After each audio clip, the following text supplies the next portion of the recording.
Everyone, online classes पर आप सभी लोग का दोस्तों स्वागत है। खैर मकदम है दोस्तों। मैं आपके खिदमत में एक बार फिर हाजिर हूँ, एडवोकेट मोहम्मद नकीम। दोस्तों मैं कई दिनों तक जो है अपनी निजी कामों से व्यस्त था। दोस्तों मैं आज आप लोगों को सूचना देना चाहता हूँ। दोस्तों मैं एक बिहार पीसीजे के लिए जो बिजी था, उसके साथ साथ जो है हमारे एक जो है 30 नवंबर को जो है हमारी बेटी भी पैदा हुई है। और उस बेटी के जो है पैदा होने के बाद में मैं जो है उसमें बहुत ही मसरत में रहा, और इस वजह से मैं माजरत चाहता हूँ। दोस्तों आप लोगों से दरख्वास्त है कि हमें दुआओं में याद रखिएगा। आज जो ये टॉपिक है, ये टॉपिक इतिहास से रिलेटेड है दोस्तों। खासकर जो बिहार जुडिशरी के जो एग्ज़ाम है, मैंने बहुत करीब से देखा कि इस एग्ज़ाम में जो लूसेंट बहुत ही महत्वपूर्ण स्थान होता है, या अदर स्टेट के जैसे यूपी पीसीजे है, तो उन जैसे जुडिशरी छात्र के लिए जो है एक बार लूसेंट पढ़ना बहुत ज़रूरी है। क्योंकि लूसेंट जो है हम लोग को ज़्यादा जीएस जो है पढ़ने की आवश्यकता मुझे जहाँ तक लगता है नहीं है। खासकर जो बिहार एग्ज़ाम में आपने देखा होगा, पीसी जुडिशरी एग्ज़ाम में जो साइंस पोर्शन जो पूछा गया था वो 12th लेवल की पूछा गया था। अच्छे अच्छे लोगों को वो सॉल्व करना बहुत ही कठिन था, और जीएस पार्ट ही बहुत इजी था। 50 क्वेश्चन जो है बहुत ही इजी थे, जो कि बिहार में जहाँ तक मेरा उम्मीद है कि बिहार में एक्सपेक्टेड कट ऑफ होगा 145 होगा। जनरल का जो है 145 से लेकर 150 के बीच में होगा, 150 के बीच में होगा, 145 से लेकर 150 के बीच में होगा। ये मेरा अनुमान है, ये अनुमान परफेक्ट है, सबके तरह मैं नहीं बताता। जो अगर बच्चा इसके अंदर जो वो स्कोर किया है वो अंदर है। दोस्तों मैं आज और उसके बाद में एक ख़ास बात ये है कि हमारी बेटी का जो नाम निर्धारण कर दिया गया है, वो बेटी का हमारा नाम है सदफ़। तो इस वजह से जो है मैं अपने कामों से बहुत ही बिजी था, इसलिए आ नहीं सका। दोस्तों आप लोगों से दरख्वास्त है कि अभी तक जो हमारे चैनल है ऑनलाइन क्लासेस चैनल है, आप लोग लगातार बने रहे हमारे चैनल पे। मैं नए नए टॉपिक दूंगा, और साथ एक एक क्वेश्चन भी सॉल्व करने के लिए भी दूंगा, लॉ भी पढ़ाऊँगा, जीएस भी पढ़ाऊँगा। एवरीवन दोस्तों मैं एक कोई मेरा बहुत बड़ा प्लेटफॉर्म नहीं है कि मैं एक बहुत बड़ा प्लेटफॉर्म के साथ मैं आपके सामने हाजिर हूँ। जो ज़रूरत हो उतनी ही मैं आपको बताता हूँ। एवरीवन दोस्तों ये पार्ट इतिहास का है। इतिहास का देखिए जो है हम इतिहास पर ध्यान देखेंगे तो भारत का इतिहास के बारे में पढ़ते हैं। ये जो है लूसेंट है 2020 का जो है, इस पर हम गौर करेंगे। इसमें क्या है कि उत्तर में हिमालय से लेकर दक्षिण में समुद्र तक फैला ये उपमहाद्वीप है। यानी जो है उत्तर प्रदेश से लेकर जो है दक्षिण तक जो है उत्तर में हिमालय और दक्षिण में समुद्र तक जो फैला हुआ ये उपमहाद्वीप है। क्या है? ये एक उपमहाद्वीप है। ठीक है, अब बात करते हैं कि भारतवर्ष का नाम ज्ञात है। यानी जो भारतवर्ष है उसका नाम जो है कैसे ज्ञात है? जब भारतवर्ष का नाम ज्ञात है, जिसमें महाकाव्य तथा पुराणों में इसे भारतवर्ष कहा गया है। महाकाव्य जो में और पुराणों में इसे जो है क्या कहा गया है? भारतवर्ष कहा गया था। भारत देश यहाँ तक कि निवासियों में भारत में अर्थात भारत की संतान कहा गया है। जो यहाँ के निवासियों हैं उनको क्या कहा गया? भारत की संतान है। और उसके बाद में इसे कहा जाता है कि भारत एक प्राचीन कबीलों के नाम से भी जाना जाता है। क्या जानते हैं? कबीलों के नाम से जाना जाता था। अब प्राचीन भारतीय अपना देश के जो है क्या है? प्राचीन भारतीय जो है अपना देश है। एक मिनट, अब बात करते हैं कि भारत एक के जो है एक प्राचीन कबीले के नाम था। प्राचीन भारतीय अपने देश के जम्बू द्वीप अर्थात जमुना वृक्ष का द्वीप कहते थे। प्राचीन ईरानी इसे सिंधु नदी के नाम से भी जोड़ते थे, जिसे ये सिंधु न होकर कहकर हिंदू कहते थे। इसका जो नाम है, इसके नाम पर पूरे पश्चिम से तक फैला हुआ और पूरे देश में इसकी नदी के नाम से जाने लगा है। यूनानी इसे इंद के अरब से हिंद कहते थे। मध्यकाल में इस देश को हिंदुस्तान कहा जाने लगा। यानी जो है ईरानी जो आए थे, अरब से जो आए थे, उसे हिंद कहा गया था। और जो मॉडल युग में जो है इसे जो है हिंदुस्तान के नाम से संबोधन करने लगे। ये शब्द ये जो हिंदू शब्द है ये फारसी से बना है। यूनानी भाषा इंद के आधार पर ही अंग्रेज इसे इंडिया कहने लगे। जो अंग्रेज आए थे, जो यूनानी भाषा के इंद को जो है इसको क्या इंडिया कहने लगा। पर अब बदलते ही विंध्या की पर्वत से श्रृंखला से देश की जो है देश परिवार की भाषाओं बोलने वाली और दक्षिणी में से क्या है द्रविड़ परिवार भाषा बोलने लगने वालों की बहुमत थी। अब भारत की जनसंख्या का निर्माण जिन प्रमुख नस्लों के लोग मिश्रण से हुआ तो वो इस प्रकार है। प्रोटोवा, ऑस्ट्रेलॉइड, फेलियो और मेड्रेस्टीन, ककासाइड, नेग्रोइड और मंगोलॉइड थे। भारतीय इतिहास के अध्ययन की सुविधा के 3 भागों में बांटा गया है। प्राचीन भारत बांटा गया है और मध्यकालीन भारत बांटा गया, आधुनिक भारत बांटा गया है। ठीक है, नोट, सबसे पहले इतिहास के 3 भागों में बांटने का श्रेय जर्मन इतिहासकार को किसको जाता है? जर्मन जो एक इतिहासकार हैं क्रिस्टोफ सेल्सियस को जाता है। क्रिस्टोफ सेल्सियस यानी 1638 और 1607 के एडी के थे। अब ये इंट्रोडक्शन हो गया। अब बात करते हैं प्राचीन भारत। किसकी बात करते हैं? प्राचीन भारत की बात करते हैं। ठीक है, अब प्राचीन भारत के इतिहास के स्रोत क्या है, अब इसके बारे में बात करते हैं। तो हम देखते हैं कि इसके स्रोत क्या है। तो इसके स्रोत जो है हम बात करते हैं, प्राचीन भारतीय इतिहास के विषय में जानकारी मुख्यतः 4 स्रोतों से प्राप्त है। जो प्राचीन भारत है वो मुख्यतः जो है 4 स्रोतों से प्राप्त होती है। पहला है धर्म ग्रंथ, दूसरा है ऐतिहासिक ग्रंथ, तीसरा है विदेशियों का विवरण और चौथा पुरातत्व संबंधी साक्ष्य। यानी जो भारतीय इतिहास की जो जानकारी है वो 4 सूत्र है। धर्म ग्रंथ है, इतिहास ग्रंथ है और विदेशियों का विवरण और पुरातत्व संबंधी है। ठीक है, अब धर्म ग्रंथ में जो है ऐतिहासिक जानकारी की मिलने वाली महत्वपूर्ण जानकारी देखना है। तो इसमें क्या कहता है कि भारत का जो है भारत का जो भारत का सर्व प्राचीन धर्म ग्रंथ वेद है, जिसके संकलनकर्ता महर्षि कृष्ण द्वैपायन वेदास को माना जाता है। वेद वासुदेव कुटुंब का उपदेश देता है। भारतीय परंपराओं को वेद को नित्य तथा अपौरुषेय मानती हैं। वेद 4 हैं, ऋग्वेद, यजुर्वेद, सामवेद एवं अर्थवेद। इन चारों वेदों को संहिता से कहा जाता है। अब यह खासकर बात है जो अब तक पीसीजे में जो है या जुडिशरी एग्जाम में ये वेदों से समझे। सबसे पुराना वेद कौन सा है? ये भी बिहार में आया तो ऋग्वेद आया था। और उसके बाद में वेदों से संबंधित अगले बार भी पूछा गया था। तो वेद से रिलेटेड एक सवाल आपको जरूर मिलते हैं। तो आपको ध्यान देना है कि वेद से रिलेटेड जो सारे क्वेश्चन है उससे आप जो है कलेक्ट कर लें। ठीक है, अब इसमें लिखा है कि ऋग्वेद में क्या है।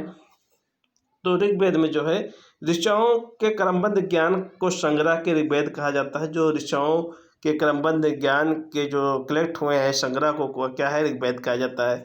इसमें 10 मंडल 1028 सूक्त हैं। इसमें कितने मंडल है? 10 मंडल है, 1027 सूक्त हैं।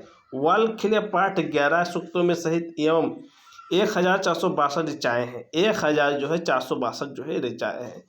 इस वेद की ऋचाओं को पढ़ने वाले ऋषि को श्रुत कहते हैं। इस वेद से आर्य की राजनीतिक प्रणाली, इतिहास एवं ईश्वर की महिमा के बारे में जानकारी मिलती है। ठीक है, इतिहास में ईश्वर और की महिमा के बारे में जानकारी मिलती है। दूसरी बात कहता है कि विश्वामित्र द्वारा रचित जो है ऋग्वेद 3 मंडल के सूर्य देवता सावित्री को समर्पित प्रसिद्ध गायत्री मंत्र है। इसके 9वें मंडल में जो है देवता सोम का उल्लेख है। यानी इसके मतलब ये है कि विश्वामित्र द्वारा जो रचित ऋग्वेद के 3 मंडल में सूर्य देवता सावित्री को जो है समर्पित प्रसिद्ध गायत्री मंत्र है। इसमें 9वें मंडल में देवता सोम का उल्लेख किया गया है। अब बात करते हैं कि इसके 8वें मंडल के जो है इसके जो 8वें मंडल है इसके 8वें मंडल में जो है हस्तलेख ऋचाओं का भी लिखा जाता है। चतुर्थ समाज की कल्पना का ही आज स्रोत ऋग्वेद व 15वें मंडल में वर्णित पुरुष सूक्त है, जिसके अनुसार 4 वर्ग ब्राह्मण, क्षत्रिय, वैश्य और शूद्र आदि पुरुष ब्रह्मा क्रमशः मुख्य भुजाओं जंघाओं को चढ़कर उत्पन्न हुए हैं। ठीक है, अब बात करते हैं ऋग्वेद में जो है इंपॉर्टेंट चीज़ें हैं। ऋग्वेद कई परिच्छेदों में प्रयुक्त अन्य शब्द में गाय है। क्या है? इसमें गाय के बहुत महत्वपूर्ण स्थान दिया गया है। ऋग्वेद में कई परिच्छेदों में प्रयुक्त अधन्य शब्द का इस्तेमाल जो किया गया गाय से रिलेटेड है, इसे आप याद रखिएगा, गाय। अब देखिए नोट है, धर्मशास्त्र के 4 प्रमुख जातियों को स्थित है। तो व्यवसाय है, क्या है?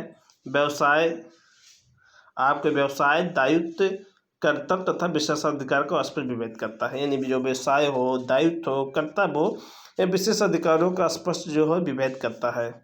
ठीक है, अब बात करते हैं ईसा पूर्व में ईस्वी में वर्तमान में प्रचलित ग्रेगोरियन कैलेंडर क्या है? ग्रेगोरियन कैलेंडर क्या है?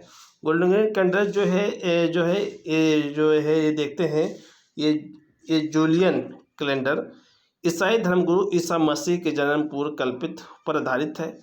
ईसा मसीह के जन्म से पहले समय का बेसी कहा जाता है। ईसा मसीह से जो पहले जो पैदा सब कुछ कालक्रम था उसे क्या कहा जाता था? उसे बेसी कहा जाता था। Before the birth of Jesus Christ कहा जाता था।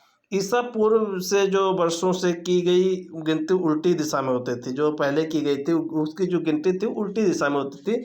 जैसे महात्मा बुद्ध का जन्म 563 ईसा पूर्व में हुआ था, 563 ईसा पूर्व में हुआ था। मृत्यु जो है 483 ईसा पूर्व में हुआ। तो ये क्या है? उल्टी हुई थी, गिनती होती थी। यानी ईसा मसीह का जन्म जो है 563 ईसा वर्ष पूर्व महात्मा बुद्ध का जन्म, 483 वर्ष पूर्व मृत्यु हुई थी।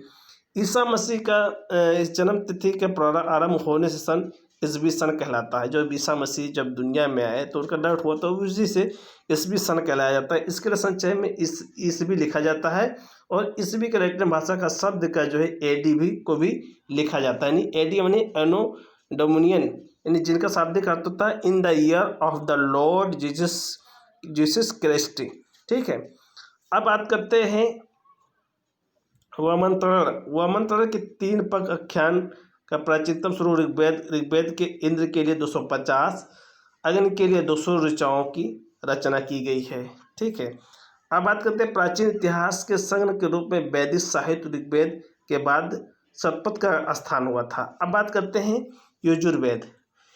यजुर्वेद स्वर पाठ के लिए मंत्र तथा बलि के समय के अनुपालन के लिए नियमों का संकलन यजुर्वेद कहलाता था। इसका पाठकर्ता को अध्वर्यु कहते थे। यानी जो है कहने का मतलब ये है सस्वर पाठ के लिए जो मंत्र हैं तथा बलि के समय अनुपालन के लिए नियमों का जो है संकलन यजुर्वेद कहलाता था। इसका पाठकर्ता का अध्वर्यु कहते थे। यजुर्वेद जो है यजुर्वेद है उसमें क्या है? यजुर्वेद योगों के नियमों विधि विधान का संकलन मिलता है। इसमें बलिदान विधि का भी वर्णन है। ये एक ऐसा वेद है जो गग और पग दोनों है। क्या है? इसमें कग और पग जो दोनों है। ठीक है, अब बात करते हैं सामवेद। तीसरा वेद क्या है? सामवेद। साम का शाब्दिक अर्थ होता है गान। इस वेद में मुख्यतः यज्ञों का अवसर पर गाए जाने वाले ऋचाओं मंत्रों का संकलन है। इस पाठकर्ता को उद्युक्त कहते हैं। इस संकलन का ऋग्वेद पर आधारित है। इस भारतीय संगीत का जनक कहा जाता है। जो सामवेद से भारतीयों का क्या कहा जाता है? संगीत का जनक कहा जाता है। यजुर्वेद तथा सामवेद में किसी भी विशिष्ट ऐतिहासिक घटना का वर्णन नहीं मिलता है। ठीक है, नोट। अब बात करते हैं हम अथर्ववेद। अथर्ववेद में क्या है कहते हैं ये देखते हैं। तो अथर्ववेद में जो है हम बात करते हैं तो ये अर्थ अथवा ऋषि के द्वारा रचित इस वेद में कुल 731 मंत्र तथा लगभग 6000 पग हैं। इसमें कुछ मात्र ऋग्वेद मंत्रों का प्राचीनतम है। अर्थवेद कन्याओं के जन्म को निंदा करती है। जो अर्थवेद है वो कन्याओं के जन्म की क्या करती है? निंदा करता है। ऐतिहासिक दृष्टि से अर्थवेद का महत्व इस बात का है कि इसमें समान मनुष्य के विचार तथा अंधविश्वास का विवरण मिलता है। क्या मिलता है? समान जो है मनुष्य का विचार तथा अंधविश्वास का क्या मिलता है? विवरण मिलता है। पृथ्वी सूक्त अर्थवेद का प्रतिनिधि सूक्त माना जाता है। इसमें मानव जीवन के सभी पक्ष गृह निर्माण, कृषि, उन्नति, व्यापार मार्गों में जीवन मार्गों का गहन खोज, रोग निवारण, शमने, विवाह तथा प्रणय गीत, राजभक्त राजाओं को चुनाव, बहुत से वनस्पतियों औषधियों, साप, वशीकरण, प्रायश्चित, मृत्यभूमि, महामाया, महात्मा आदि का विवरण दिया गया है। कुछ मंत्रों में जादू टोना का भी वर्णन है। यानी कुछ मंत्रों में जो है जादू टोना का भी वर्णन है। ठीक है, अब बात करते हैं अर्थवेद की में परिचित कौरवों का राजा कहा गया है। कौरव देश के समृद्धि अच्छा चित्र मिलता है। इन सभा में समिति प्रजापति 2 पुत्रियों कहा गया है। जो इन समय जो है इस सभा में जो समिति के प्रजापतियों को 2 पुत्रियों कहा गया है। सबसे प्राचीन वेद है ऋग्वेद, सबसे बाद का वेद है अर्थवेद। जो सबसे प्राचीन वेद है ये ऋग्वेद है और सबसे बाद का वेद जो अर्थवेद है। ये बिहार जुडिशरी में पूछा गया था। अब बात करते हैं कि वेदों से भली बात समझने के लिए छाप वेदांग की रचना हुई है। जो वेदों की भली बात समझने के छाप वेदांग की रचना हुई है। और उसके बाद में क्या है, इसमें क्या है, पहला है शिक्षा है, ज्योतिष है, कल्प है, व्याकरण है, निरुक्तक तथा छंद है। भारतीय ऐतिहासिक कथाओं का सबसे अच्छा क्रमबद्ध विवरण पुराणों में मिलता है। इसके रचयिता लोमहर्ष अथवा इनके पुत्र उग्रश्रवा माने जाते थे। कौन है? लोमहर्ष अथवा उनके पुत्र जो है उग्रश्रवा माने जाते थे। इनकी संख्या जो है 18 है। किसकी संख्या 18 है? जो कि जो है महापुराणों में जो है कि संख्या कितनी 18 है, जिसमें कुल 5 क्या है, जिसमें कुल 5 जो है आपका क्या है, मत्स्य है, वायु है, विष्णु है, ब्रह्मा है, ये भागवत ही राजाओं का वंशवाली पाई जाती है। इसमें चीज़ मत्स्य है, वायु है, विष्णु है, ब्रह्मा है, ब्राह्मण है, ये भागवत की ही रचनाओं का वंशवाली पाई जाती हैं। ठीक है। अब पुराणों का मत्स्य पुराण सबसे प्राचीन एक प्रमाणिक पुराण है। क्या है? मत्स्य पुराण जो है, अब ये पूछ लेगा पुराणों में मत्स्य पुराण सबसे प्राचीन प्रमाणिक है, ये सवाल आपके सामने रखा जाएगा। दूसरी बात, अधिकतर पुराणों का सरल संस्कृत श्लोक में लिखे गए हैं। स्त्रियां तथा शूद्र जिन्हें वेद पढ़ने की अनुमति नहीं दी थी वे भी पुराण सुन सकते थे। पहले तो क्या है, अधिकतर जो है क्या है कि अगर वो पढ़ नहीं सकते थे तो उन्हें भी अनुमति दी गई थी। अधिकतर पुराण सरल संस्कृत श्लोक में लिखे गए थे। स्त्री अधिकतर शूद्र जिन्हें वेद पढ़ने की अनुमति नहीं थे वो भी पुराण सुन सकते थे। पहले वेद पढ़ने के जो है शूद्रों को नहीं दी गई थी, इसलिए वेद वो पाठ नहीं कर सकते थे, इस वजह से वहाँ विभेदकारी था। पुराणों तो 8 पुजारी मंदिरों किया करते थे। स्त्री के शाब्दिक गिरी हुई स्थिति मैत्रेयी संहिता से प्राप्त होती है, जिसमें जुआ और शराब की भांति स्त्री की पुरुष तीसरा मुख दोष बताया गया है। अब बताया गया है कि सतपथ ब्राह्मण में स्त्री पुरुषों की अधग्नि कहा गया है। जवालोपनिषद में चारों आश्रम का उल्लेख मिलता है। स्मृत ग्रंथि में सबसे प्राचीन एवं प्रामाणिक मनुस्मृति मानी जाती है। ये शुंग काल मानक ग्रंथ है और नारद स्मृति गुप्त युग के विषय में जानकारी प्रदान करता है। जो नारद है स्मृति है गुप्त युग के विषय की जानकारी प्रदान करता है। अब बात करते हैं जातक।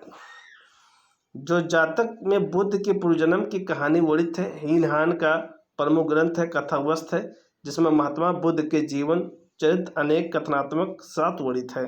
ठीक है। अब जैन साहित्य के आगाम कहा जाता था। जो जैन साहित्य है इसमें जैन साहित्य को आगाम कहा जाता था। जैन धर्म का प्रारंभिक इतिहास कल्पसूत्र को ज्ञात होता है।